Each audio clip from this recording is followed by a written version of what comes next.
what I'm going to cover today is I'm going to, well, first of all, a little bit about myself. I have a BSc and PhD degree in geology. I then spent 8 years in Norway setting up, sorry? The mic? Oh, it's that mic, it's me. There. Okay, you can hear me now? Yeah.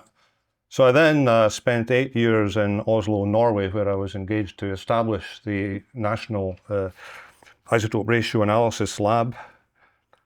I then developed a lot of expertise in doing isotope ratio analysis and mass spectrometers, and I began to dabble a little bit with applications in the oil industry.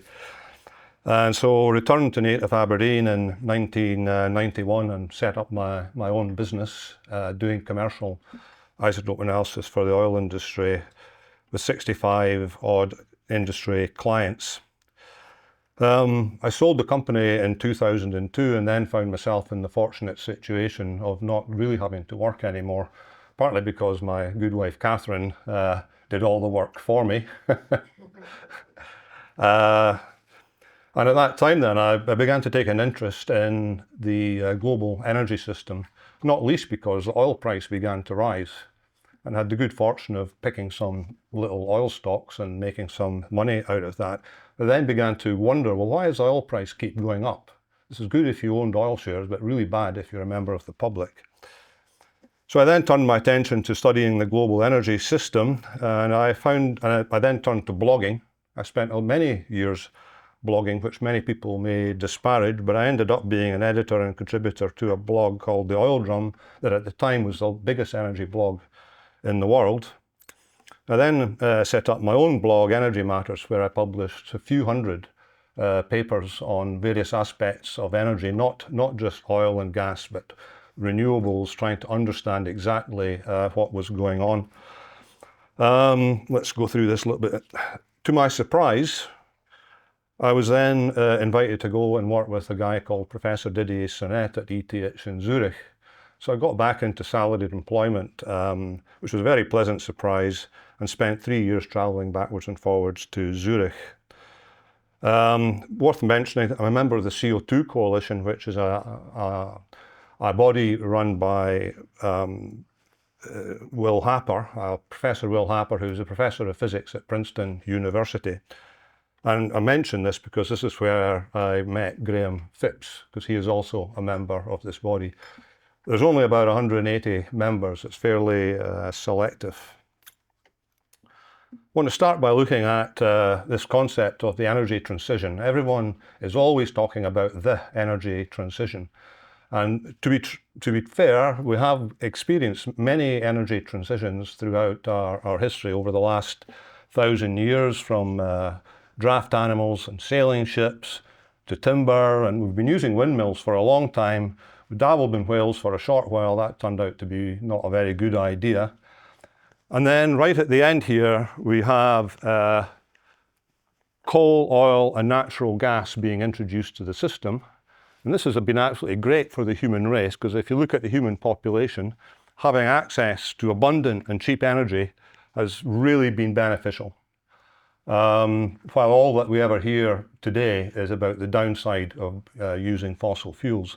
One of the most important uses of natural gas is in fact in the production of ammonium nitrate fertilizer, which has really boosted global food production, which has enabled the population to grow as it has.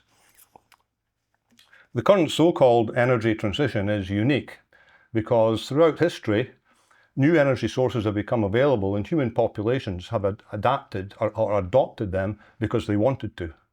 Normally because they were better or cheaper than what went before. Today's so-called energy transition is very different because we're being forced into using energy forms that are not better or cheaper than what went before.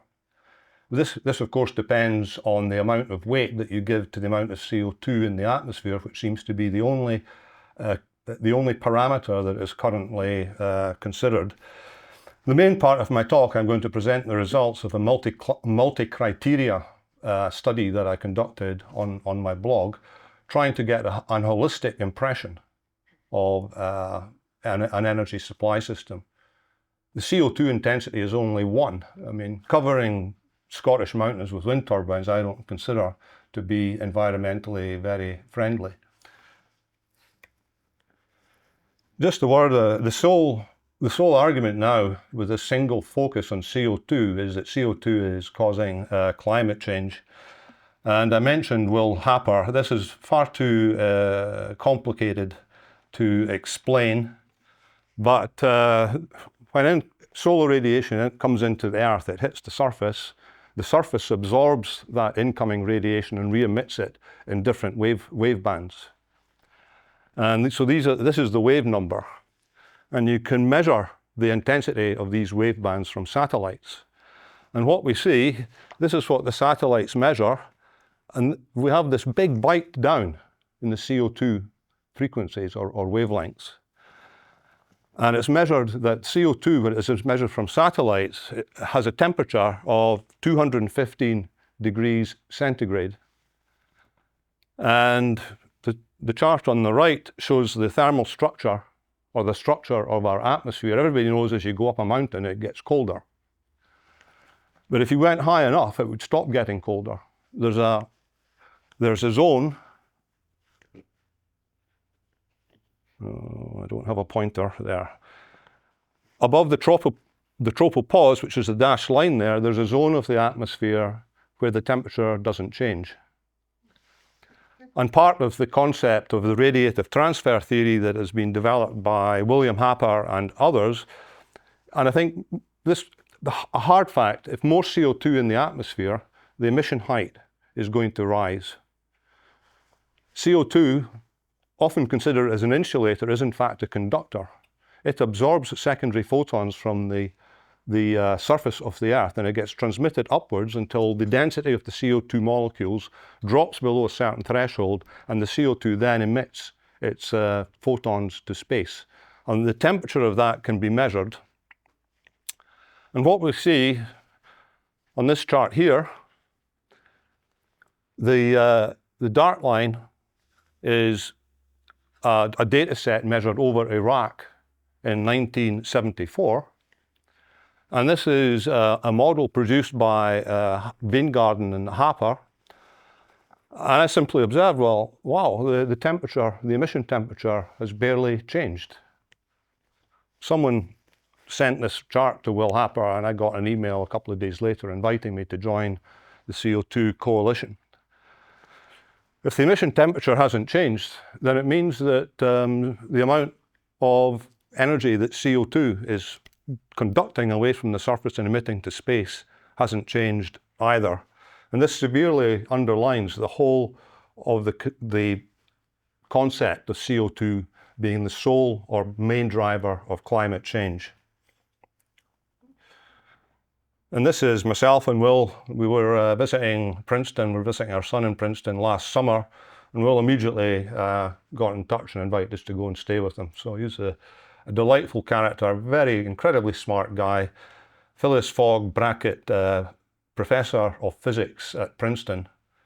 And he describes how he receives a lot of threats regularly through email, because he's detested because of the stance he takes. I've only ever had one death threat, and it came from Australia, so I didn't worry too much about that. The usual motives for green energy plans, I have to admit, I only just learned a couple of weeks ago that Jersey's motive for their energy plan is as much to make money out of overproducing electricity and exporting it. So that came as a surprise to me. But I guess if you discovered oil offshore, I would be very surprised if you didn't take the opportunity to develop it. So I'll just reserve judgment on that. This is an issue for the people of Jersey. The usual motives are to electrify everything from power generation, transport and space heating using wind, solar, electric vehicles and heat pumps. Well, we've heard a lot about these issues. To decarbonize power generation and hence everything else involving variable renewable energies, mainly wind and solar, energy storage, nuclear power or fossil fuels, plus carbon capture and storage, which in my opinion is the most bonkers strategy of all. Carbon capture and storage costs a lot of money, you use a lot of energy, has to be paid for by the public, and what do the public get in return? Absolutely nothing. Jersey is different. The imported electricity from France is already largely carbon-free, so there can't be a motive to decarbonise your electricity supply. And it seems that Jersey's plan is to continue importing this and to export the output of this wind farm back to France. I imagine that the turbines will be manufactured in Germany, Denmark or China, because these are the main manufacturers today. And the steel jackets, this is the structure that the platforms, big offshore platforms, stand on. This is technology borrowed from the oil industry. I don't think these are going to be manufactured in Jersey either. The UK, Netherlands and the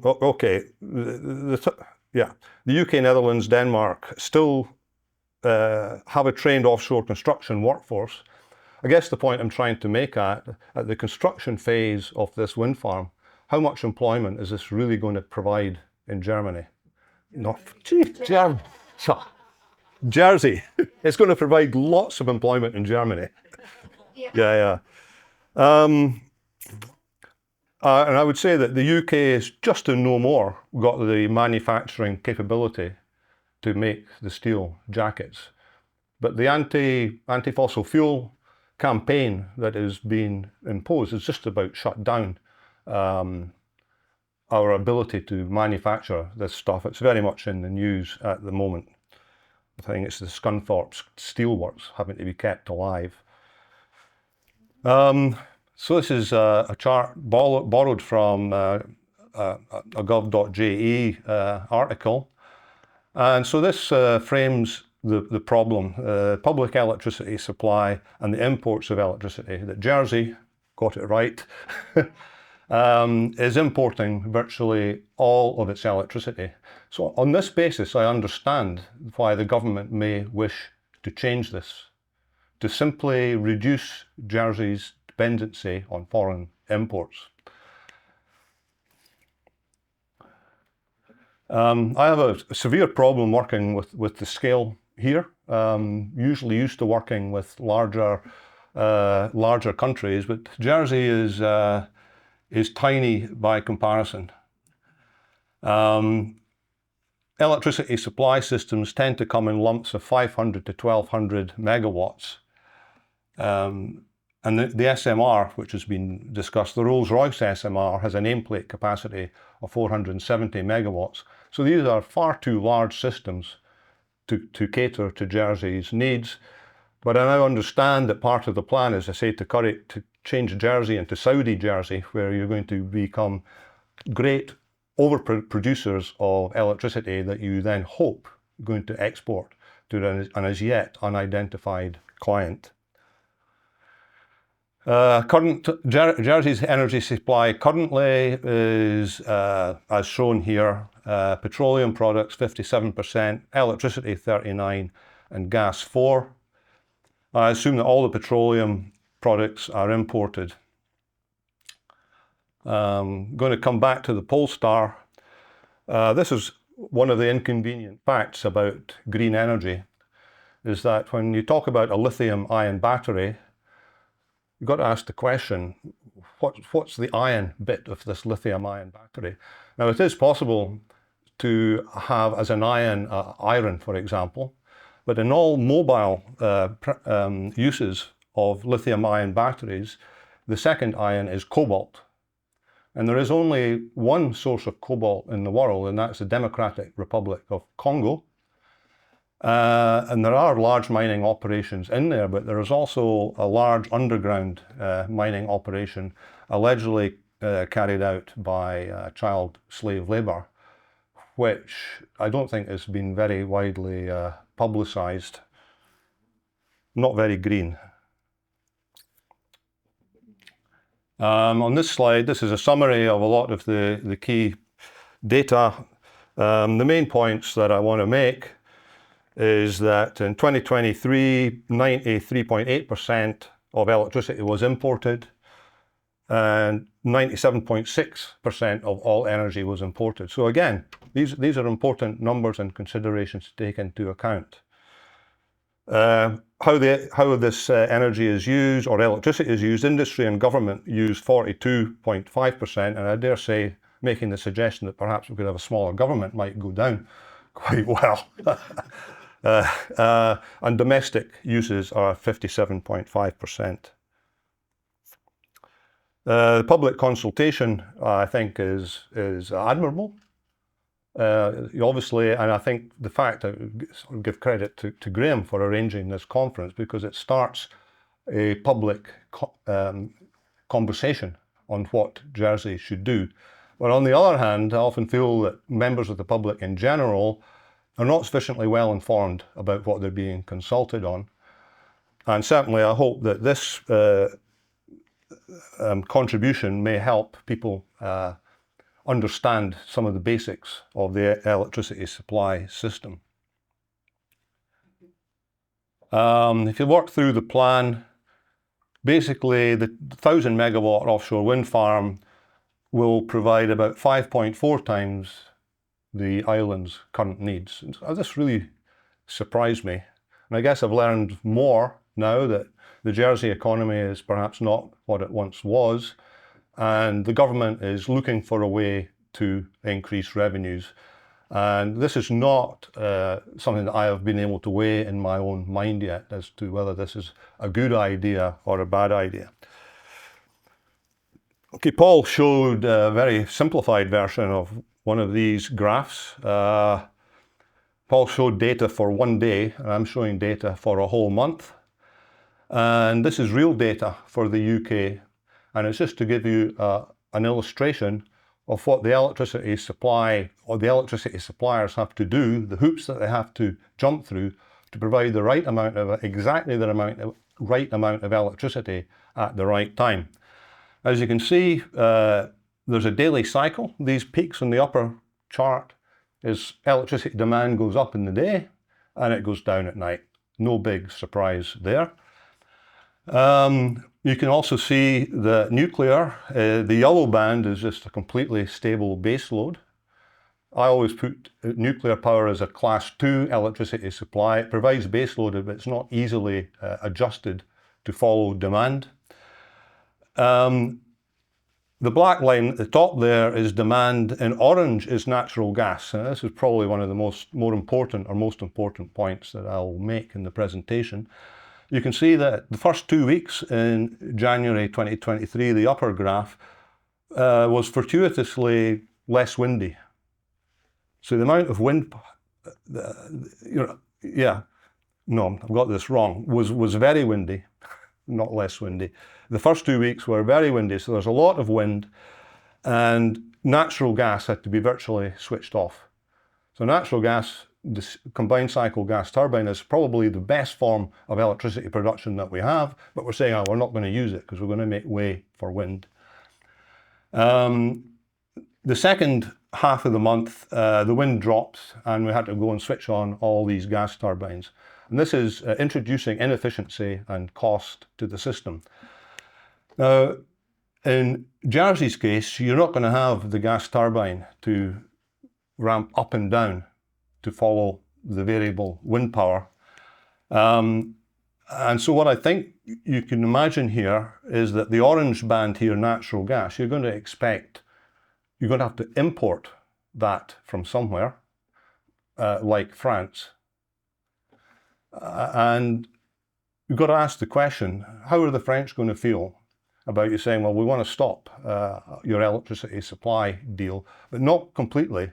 We want you to help us balance our load through ramping up and down, or through ramping up and down the output that you put into the interconnector.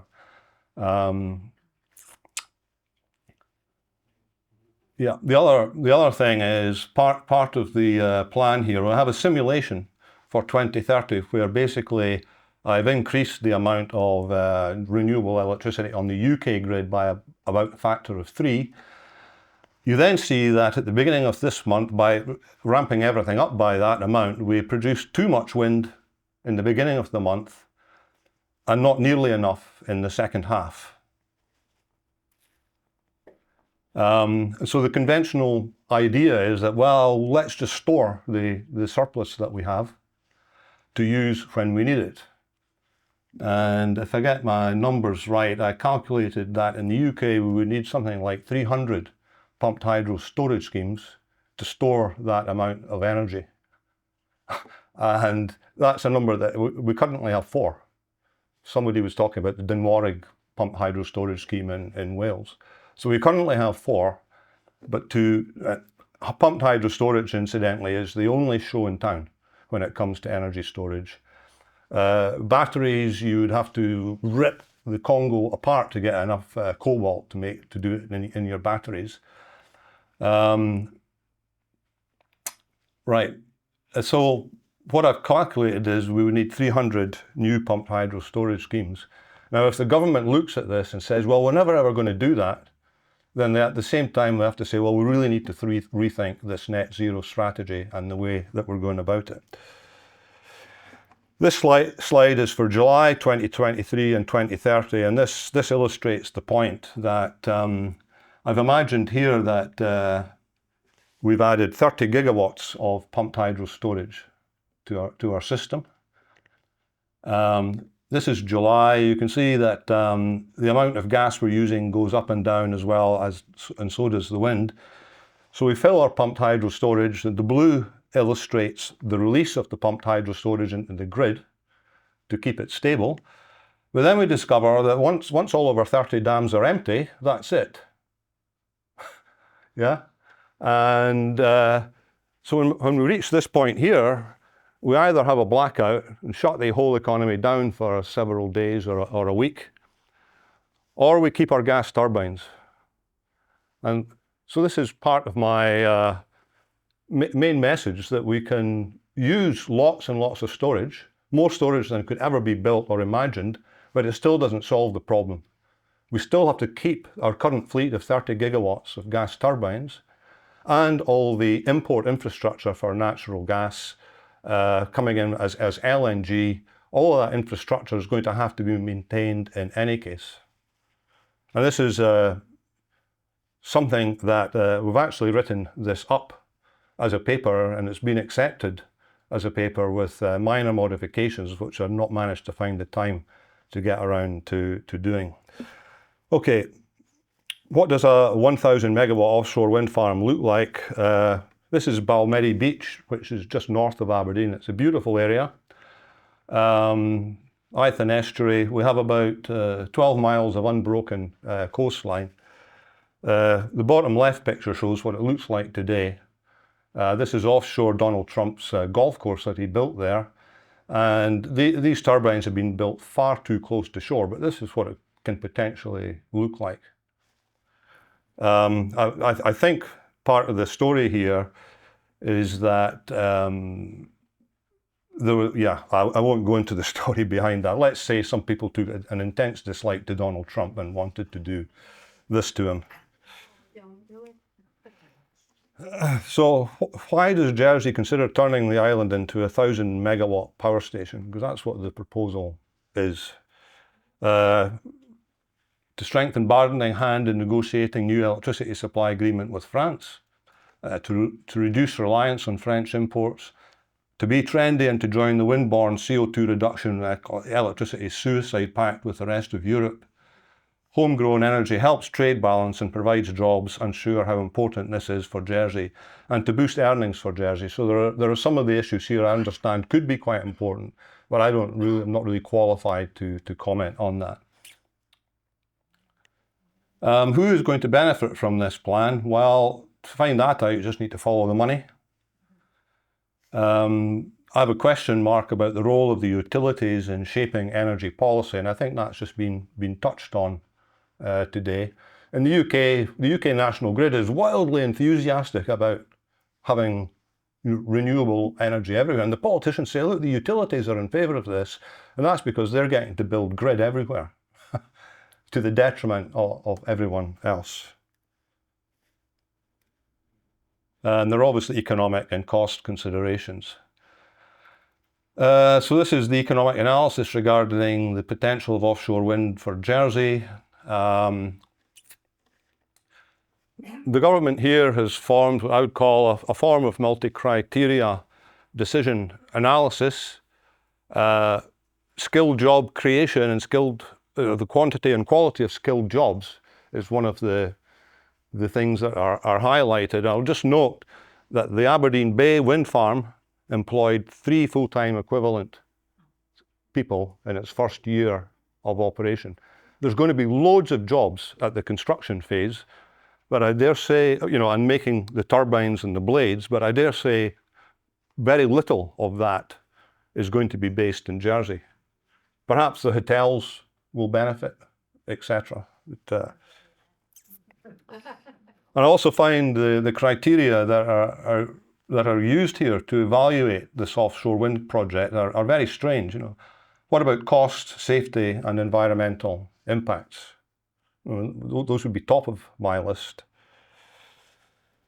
So this leads me on to the main guts of my talk, in that spring of 2018, so I guess that's 7 years ago now, while I still had the blog, I'd just recently moved to ET at Zurich. We conducted an exercise where we asked experienced energy commentators to rank a variety of electricity generation technologies. So 19 experienced commentators took part, scored 13 technologies against 12 criteria. We're trying to find out on a holistic basis which electricity supply system is best. The criteria are shown on the left here, summarized into 5 categories of health, environment, grid, economics, and resources. The resources part, an electricity supply is only viable if it can produce enough electricity for what you want. You can have something that's absolutely fantastic in many regards, but if it doesn't produce much, it's no good. And the electricity technologies that we looked at are listed on the right there, and wind is highlighted. And so I wondered how to summarize these the information gleaned. So we got this information from 19 commentators, and I took the average mean score. They were ranked from 1 to 10, where 1 was good and 10 was bad. It follows then that a minimum total score of 12 was excellent, and the maximum of 120 was very bad. And this actually shows the main technologies that have been discussed here. Well, obviously hydro hasn't, but you see how gas combined cycle scored incredibly well on most of the criteria. And one reason for that is when you burn natural gas, the CO2 intensity of the electricity produced is about half of that of coal, so it's a lot cleaner than coal. And it's also producing natural gas in Qatar and transport is really environmentally quite benign. Nuclear also scored very highly, but notably wind scored badly. So this would be one of the main points, is that notionally, if you believe these results, that wind power is notionally twice as bad as gas and nuclear, and hydro is there because that's what you're importing from France, is a mix of hydropower, nuclear power, and gas. So why would you trade the fabulous nuclear power that you're importing from France for wind power, which on these criteria is much inferior? And so you're valid if you're thinking, oh, how can we believe the results of this? Just seeking opinion online from a bunch of. And there was 2 professors in there, and I was one of the commentators. Well, this exercise is just to compare the group mean score on the y-axis against the levelized cost of electricity for these various technologies, and we discover we get a fantastic linear correlation. It goes through the origin, and the correlation coefficient is 0.9. So just qualitatively, this group of experts managed to visualize and compare the costs, and it gives reason to lend some credence to the opinion then derived for other issues. So if we rank all of the various electricity systems here, so these are just placed in order on the basis of the total score. So the best technology is nuclear, gas and hydro, and not surprisingly, the market has already self-selected these and they're widely used. Geothermal diesel, I think, is an interesting one. I can simply share my own opinion, is that I think the government should seriously consider what it would take to run Jersey on diesel generators. The idea of burning oil to generate electricity is a pretty absurd one, but I know on the island of El Hierro in the Canary Islands, it was running on diesel. And a lot of island economies use just diesel generators. Ironically, in the Canary Islands, they were trying to close down the diesel generators and replace it with wind.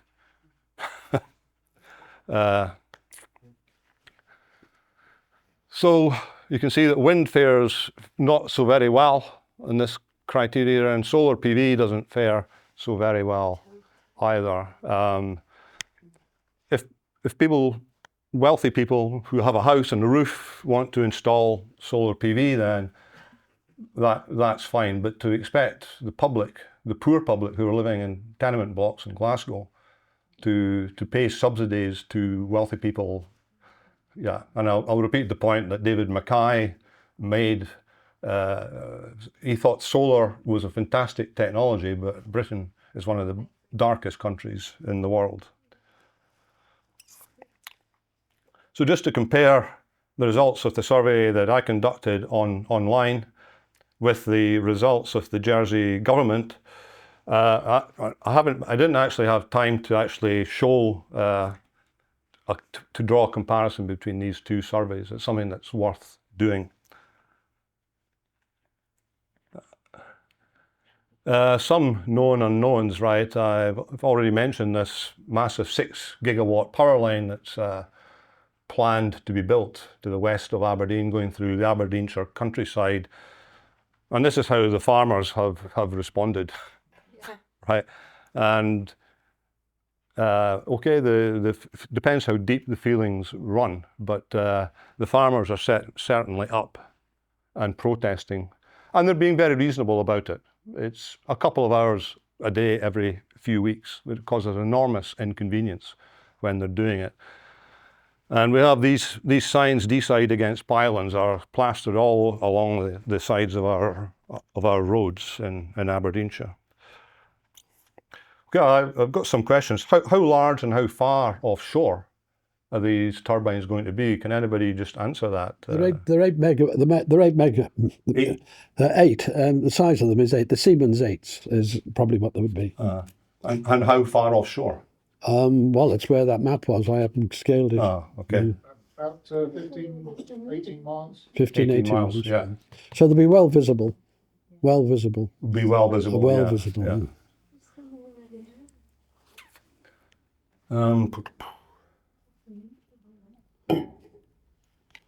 Let's see.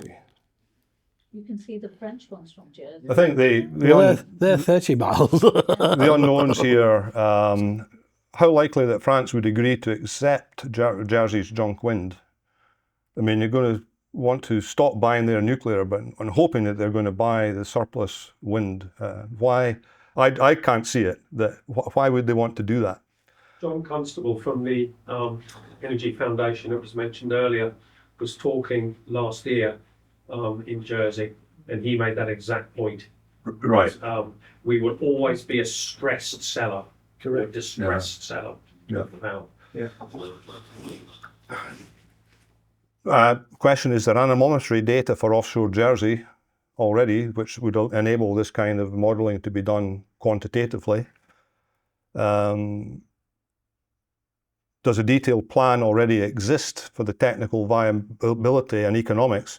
Or I've said, is this Jersey's Ed Miliband moment? And my wife Catherine didn't understand what I meant by that. But Ed Miliband was the author of the 2008 Climate Change Act in the UK. And they just sort of made it up. Well, let's just decarbonise our power supply without doing any technical or economic evaluation at all. And we're paying the price for that now, as Paul has pointed out, with high electricity prices, the wrecking of our countryside, etc. We're going to end up with all this garbage as all these companies eventually go bust and run away. It's a potential disaster in the making. If this plan doesn't exist, it should be a priority, and this would be for Jersey, probably Energy, to take a leading role, plus or minus other consultancies. Is the existing grid fit for the new purpose? I don't know the answer to that. Surely the Jersey politicians are there to serve the best interests of the people of Jersey and not to pander to the whims of the wholly misguided United Nations. To answer your question, Euan, they have plans to replace 100 kilometres of the infrastructure, which means digging up 100 kilometres of the roads in the next 10 years. Right. So it's not fit for purpose at the moment. The grid. Yeah. Yeah. Well, these are, I think, vital issues that I think, this meeting is hopefully done a very good job of bringing into the public eye. I also raised the question of whether the United Nations actually have your best interests at heart. That's the IPCC. There's a lot of academics who are earning a lot of money through perpetuating this scare. Let's call it a scare. And in terms of the net zero target, I'm still a little bit confused now about whether Jerseys want in this to make money or to reach net zero. But Jersey is so small. I don't mean to be disrespectful here, but it's completely irrelevant in the larger climate change debate. So is the UK.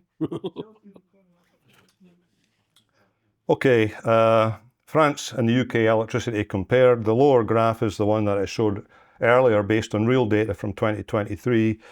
We look at data for France from 2016, you can see how different it is. And so it's the upper stuff that you're importing at the present from France. It's dominated by nuclear with a significant augmentation from hydro and a little bit of natural gas just to help out with the load following. So I'd consider France's electricity supply to be the Rolls-Royce of anywhere in the world. Oh, that's good. Reached the end. Conclusions and considerations. Jersey does not need the electricity from a 1,000 megawatt offshore wind farm. From the MCDA perspective, the energy quality from offshore wind is far inferior to the nuclear, hydro and gas mix currently imported from France. Does Jersey need the revenues? I don't know the answer to that. We've heard that the economy is not so good. One of the questions I would then have, how many different strategies has the government evaluated to compensate, to boost the economy? Or have they just suddenly hit upon the idea, let's build a huge offshore wind farm and keep our fingers crossed? Well, and you raise the issue is what's the chance of actually getting that revenue? It's one thing to say, here's the revenue, but then there's the issue is, can they actually obtain that revenue when you're selling it into a market that doesn't want it? Yeah, and one of the main points there as well, one of the old renewables enthusiast argument is the wind is always blowing somewhere. So if it's not blowing here, it'll be blowing down there, and we'll have a European supergrid to transport this electricity from everywhere, including North Africa. That simply isn't true. I did a blog post once called Wind Blowing Nowhere that showed that periodically the wind drops across the whole of Western Europe, from Norway to Spain and Portugal. And so if the whole of Europe goes down this route, which it currently is, there's going to be periods where there's no electricity on the grid at all. Those are important issues that I would encourage you to have your government conduct proper evaluation. Hence the push for smart meters, so they can, as Paul was saying, you can control us. The price goes crazy when there's a shortage. Yeah. We're the people who have to adjust rather than the power generating, powering for the economy. Yeah, We have well, to reduce our consumption to match the wind, in other words. yeah. We have a smart meter in our cottage in Perthshire, which to me is just useless. Yeah, I mean, if it says it's smart, it means it's not. Go to the mic because I want to make sure this is recording. Okay, sorry, yeah. If it says it's smart, it means it's not. Yeah. Anyway, I think that's my last slide. I hope you've managed to follow some of that. Thank you for your attention and for staying on.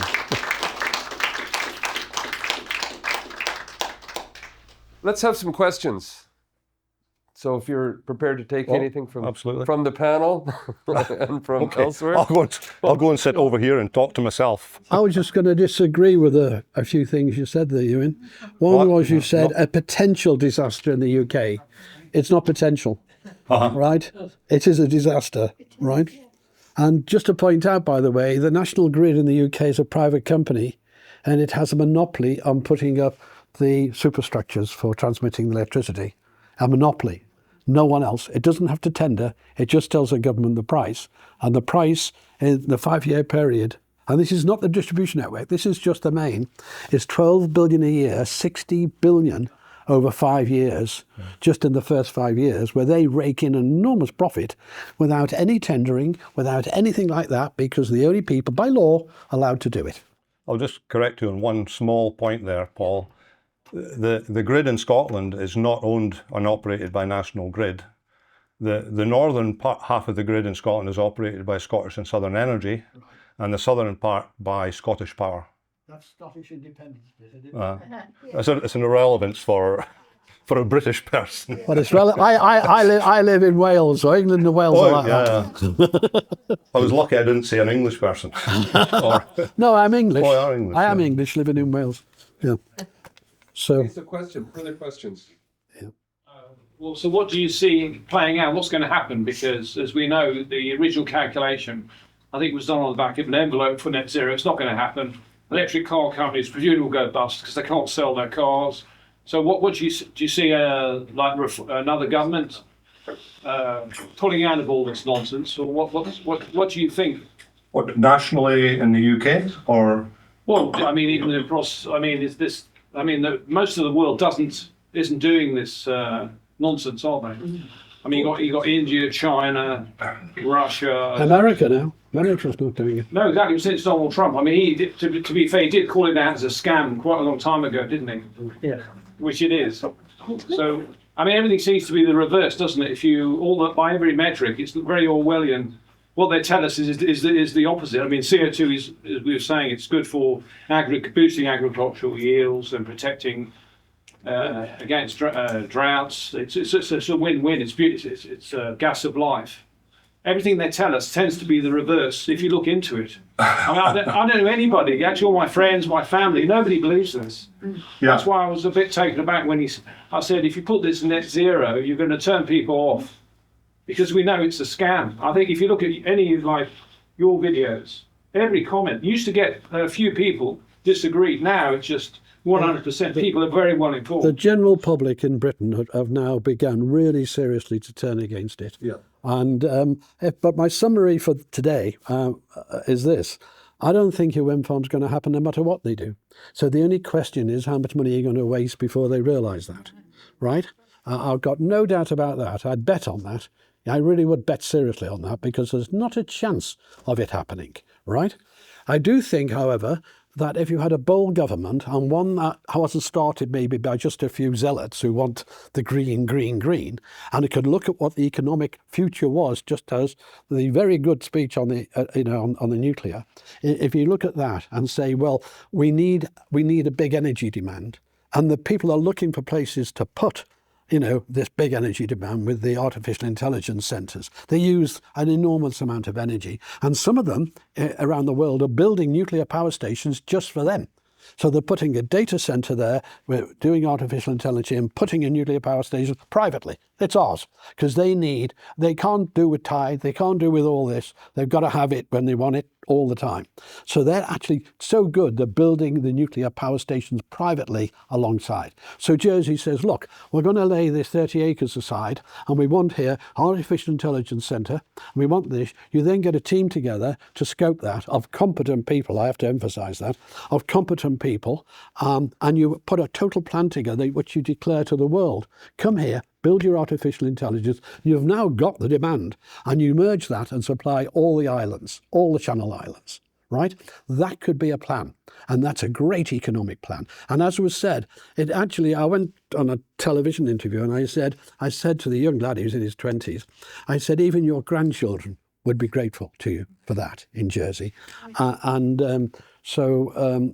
know, it really is. So that is the case. So all the question is how much money and how many 1.3 millions are you going to hand out to individuals who come up with ridiculous figures, who can't begin to understand what wind farms are about. Because anyone who's telling me 35 years and things like that, I know them, they don't know what they're talking about. Or maybe they do know what they're talking about, but they want the 1.3. I don't know. You have to decide that. But that's what it's about. So it's not going to go that way at all, right? It's going to collapse in Britain. We have now exported all industries. We've made no difference to the CO2 in the world. All we've done is move it from the UK all around the world, especially to China and so on. That's all we've done. We haven't changed anything, right?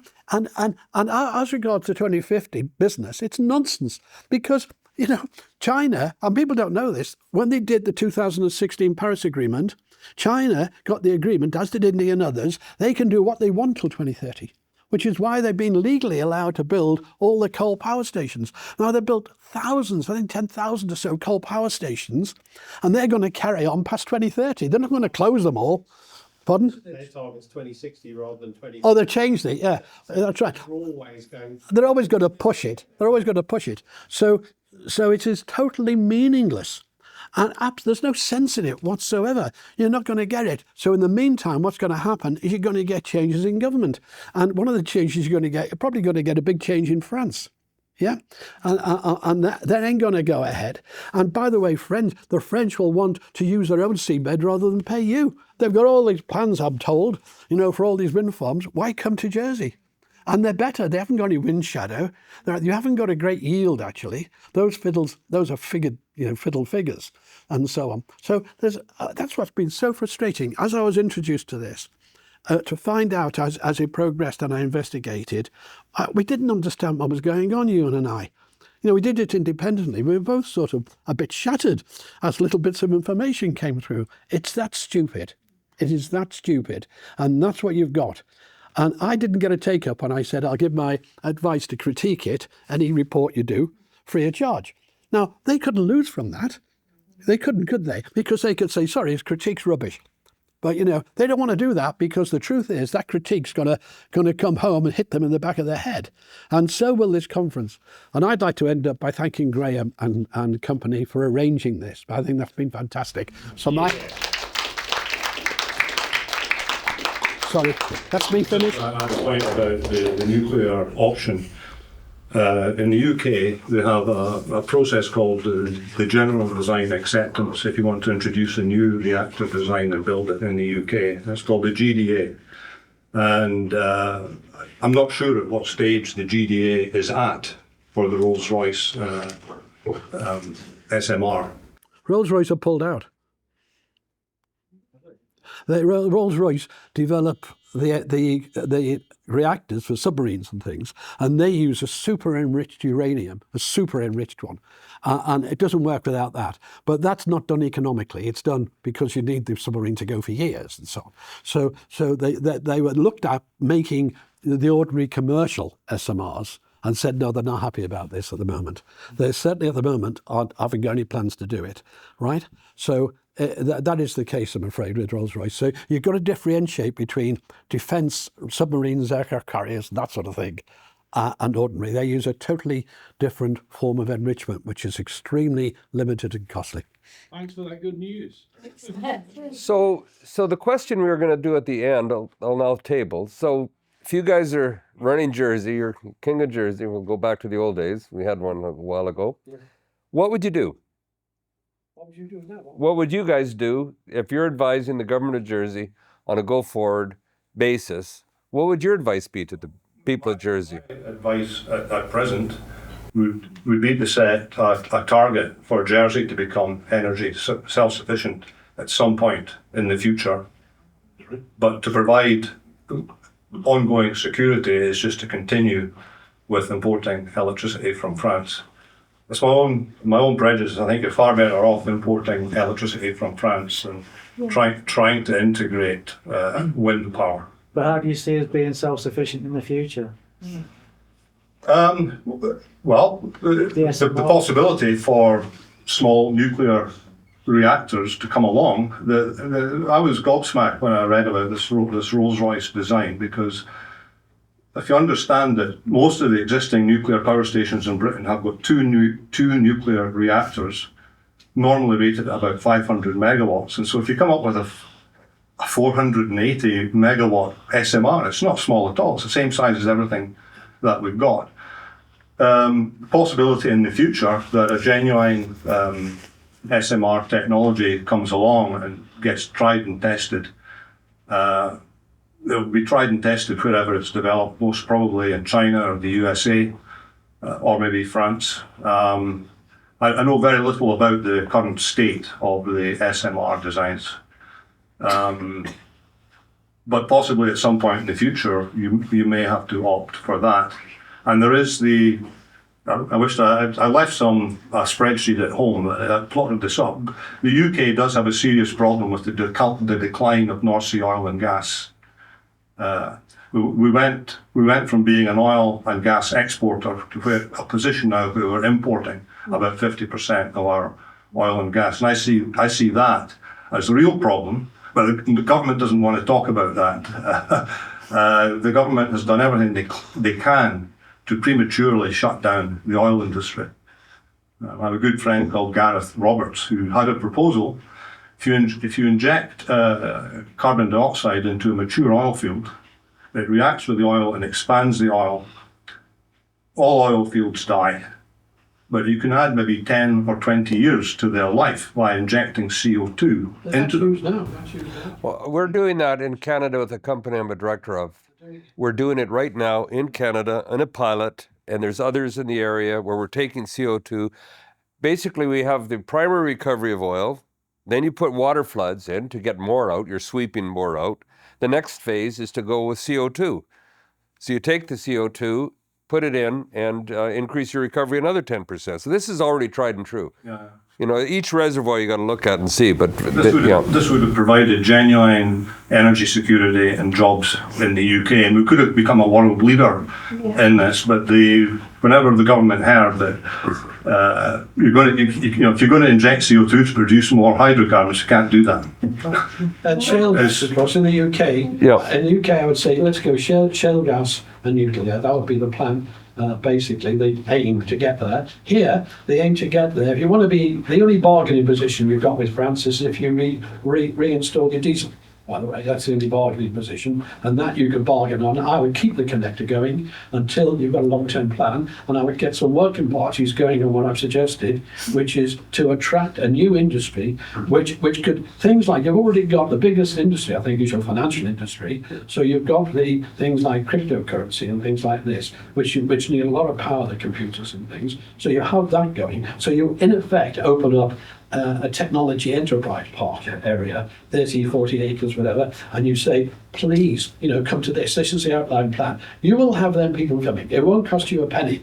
But what you'll have is grandchildren, as the chap said, great careers. You'll have a lot of things locally, right? And you will rejuvenate your economy. And you'll have another industry then, which you can even export, because is add to that. But if you then combine that with the other Channel Islands and so on, they're just cables then, which you've probably got some of anyway, right? And do it that way. So that's the 10-year plan. But a wind farm's a 10-year plan, so don't think it's not. It took 30 years for that French one, which I can't pronounce the name. So we think fracking then, which Liz Truss was, I think she was, That's right. she's been, Yeah, well, we've got about one estimate, we don't know, but one estimate was 400 years of the whole UK being supplied by gas. And it's actually a lower CO2, it's very low CO2. By the way, it doesn't bother, I want more, that's a disadvantage. But, exactly, yes. so it's very low CO2. It is, it's available, it's going to be very cheap. Well, when America did this under Trump last time, the whole world price came down. And in fact, at one time, we had ships at sea trying to give it away, trying to give fuel. My oil bill at home was down to 16 pence a litre, from 15 pence a litre, right? So what's going to happen now is America's already opened up the LPG. They're now going to build the docks because Biden stopped all the exports. So what's going to happen now? Oil prices are dropping like this as I speak. At the moment, though, you've got Spain in Europe paying negative prices because, for some rule, it can't spill the water out the dams, out the hydro, and it's producing too much energy. So they're actually paying people to take it away, just the same as we had in Britain. Yeah, that's going to happen a lot more. So you've got to understand, it's your choice whether to go into a mad world or not.